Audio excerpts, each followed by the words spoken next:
Assalamualaikum warahmatullahi wabarakatuh. Hai teman-teman, perkenalkan nama saya Aisyah Dianti.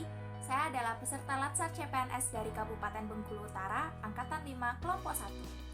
Hari ini saya akan mempresentasikan tentang potret etika publik di Indonesia dan solusi etika publik pada masa pandemi saat ini.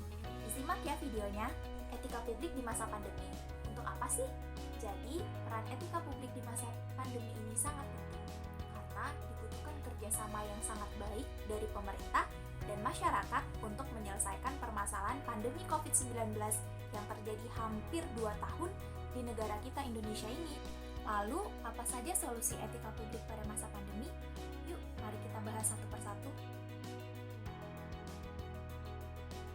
Terdapat 26% desa atau kelurahan di Indonesia yang kepatuhan masyarakatnya rendah dalam menjalankan protokol kesehatan memakai masker. Solusi etika publik yang pertama adalah dengan mematuhi protokol kesehatan yang sudah ditetapkan oleh pemerintah dengan menggunakan masker,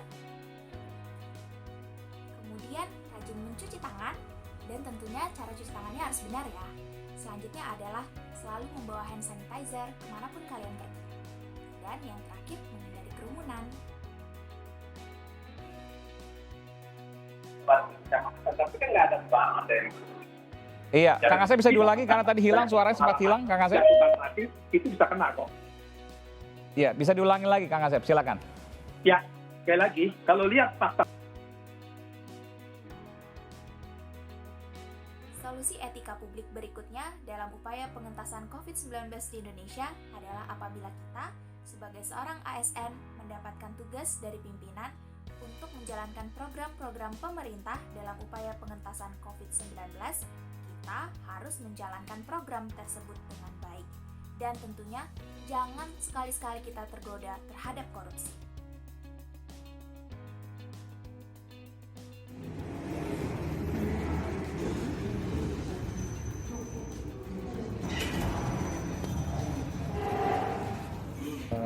Saat ini adalah saat di mana ada pandemi yang begitu mudah didapatkan.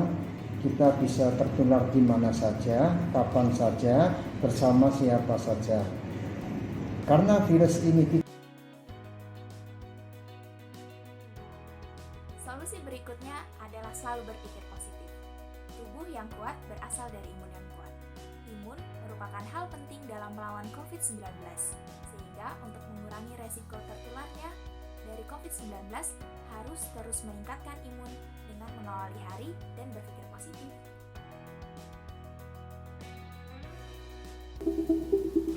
Saat ini masyarakat masih dihadapkan dengan ketidakjelasan kapan pandemi COVID-19 akan berakhir. Situasi pandemi COVID-19 telah meningkatkan ketidakpastian pada berbagai situasi, baik perekonomian maupun pendidikan. Lika-liku belajar jarak jauh sudah berlangsung hampir 10 bulan. Berikutnya adalah menaati etika pendidikan di masa pandemi. Dalam hal pendidikan di masa pandemi, ada banyak hal yang dibatasi guna mengentaskan pandemi COVID-19 yang terjadi. Saat belajar via online, sangat dibutuhkan kerjasama antara orang tua dan juga guru dalam membimbing siswa belajar. Bimbingan orang tua sangat berarti bagi jalannya pendidikan di masa pandemi. Orang tua dapat mengawasi jadwal sekolah siswa sehingga anak tidak bolos sekolah. Dan juga orang tua juga dapat membimbing siswa dalam menyelesaikan tugas-tugas yang diberikan oleh guru. Sebagai guru dapat mengkomunikasikan masalah dan hambatan yang terjadi kepada orang tua saat belajar online. Dengan begitu, akan didapatkan solusi bersama dari permasalahan yang ada. Bertanggung jawab, kok bisa lab segede itu tidak bisa menyamakan SOP, dan ini kejadian yang menurut saya penggunaan alat bekas itu loh, oleh dilakukan oknum yang kerja di lab tuh kayak namanya nggak kepikiran loh, masa nggak diajarin sih SOP-nya? Iya, bukan cuma dokter Tirta yang nggak kepikiran, kita juga semua nggak kepikiran, tiba-tiba ada kasus ini juga dan kaget itu semua. Itu dilakukan di bandara gede banget loh, Bandara Kuala Namu itu bukan bandara kalau kita bilang bukan bandara acak-acak, itu bandara gede banget, bandara gede yang Benar emang sekali. bisa kita bilang ya memang internasional skalanya dan penerbangannya banyak. Iya, iya. Makanya kita bilang, untungnya polisi bongkar. Coba bayangin kalau polisi nggak bongkar tuh. Masih Dan dia terus dengan begitu ya entengnya praktiknya bilang, ya. Iya, makanya yang kita perlu lakukan di sini adalah satu, apresiasi. Kedua, ini kan yang ketahuan.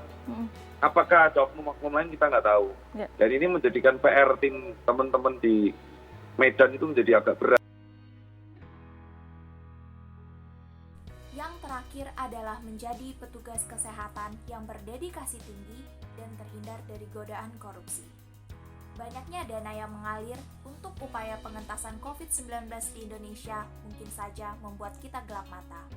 Petugas kesehatan sebagai garda terdepan pengentasan COVID-19 di Indonesia diharapkan tidak tergoda dengan keuntungan-keuntungan besar yang akan didapat dari kecurangan alat kesehatan di masa pandemi ini, dan tetap bekerja dengan dedikasi yang tinggi demi upaya pengentasan COVID-19 di Indonesia.